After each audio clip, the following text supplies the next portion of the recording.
வணக்கம், welcome to Kamloos kitchen cook with love. இன்னைக்கு நாம் பார்க்க போகிற ரெசிபி ஒரு சுவையான பைனாப்பிள் ரசம். எப்படி செய்யறதுங்கிறத இன்னைக்கு பார்க்கலாம். ரசம் பிடிக்காதவங்க யாரும் இருக்க மாட்டாங்க. இந்த ரசத்தை சாதத்தில் போட்டு சாப்பிடலாம். கப்பில் ஊற்றி நல்லா குடிக்கிறதுக்கும் ரொம்ப அருமையாக இருக்கும். இப்போ இது எப்படி செய்யறதுங்கிறது பார்க்கலாம். தேவையான பொருட்கள் எல்லாம் ரெடியாக எடுத்து வச்சுக்கோங்க. ஒரு பைனாப்பிள் எடுத்து நல்லா கட் பண்ணி வச்சுட்டு, நமக்கு ஒரு கப் பைனாப்பிள் பீசஸ் தான் தேவைப்படும். அதை ஒரு குக்கர்லேயும் வச்சு 2 தக்காளி, ஒரு 1/4 கப் பருப்போடு சேர்த்து நல்லா வேக வச்சு எடுத்து வச்சுக்கணும். அது வேக எடுத்து வச்சதில் அந்த தக்காளியும் பைனாப்பிள் பீசஸையும் மிக்சியில் போட்டு நல்லா மைய அரைச்சி வச்சுக்கலாம். அதுக்கப்புறம் ரச பவுடர் ஃப்ரெஷ்ஷாக பொடிக்கலாம். ஒரு மிக்சியில் ஒரு மிளகா வத்தல், 1 டேபிள் ஸ்பூன் துவரம் பருப்பு, 1 டேபிள் ஸ்பூன் தனியா, 1 டீஸ்பூன் மிளகு, 1 டீஸ்பூன் ஜீரகம் எல்லாம் சேர்த்து கொஞ்சம் குறை அரைச்சிட்டு, அப்புறம் ஒரு பச்சை மிளகாவும் அதோட சேர்த்து அரைச்சி தனியாக எடுத்து வச்சுக்கலாம்.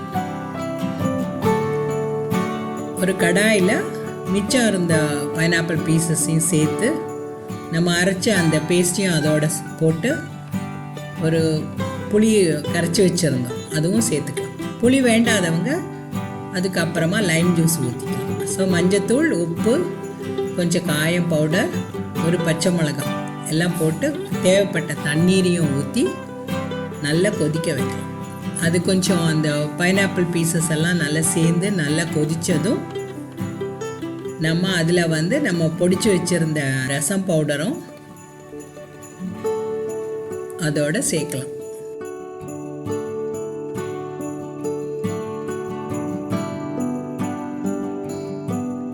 மேஷ் பண்ணி வச்ச அந்த பருப்பு கொஞ்சம் தண்ணி ஊற்றி அந்த பருப்பு தண்ணியும் அதோட சேர்த்து, இன்னும் தேவைப்பட்டால் எவ்வளோ தேவைப்படுற அளவுக்கு தண்ணியும் சேர்த்து கொதிக்க வச்சுக்கலாம். நல்லா கொதிச்சு நுர வர்ற மாதிரி கொதிச்சு ஒரு கொதி வந்த உடனே ரசத்தை ஆஃப் பண்ணிடணும். ரசம் ரொம்ப நேரம் கொதிக்க விடக்கூடாது.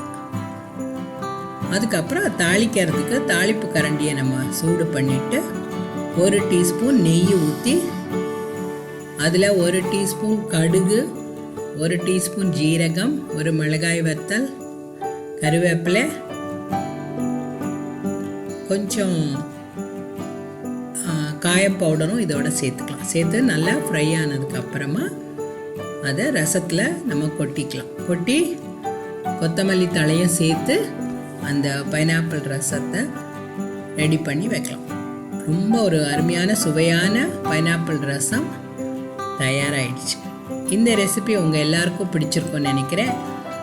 Like it, share it and subscribe to Kamloos kitchen. Thank you. Enjoy.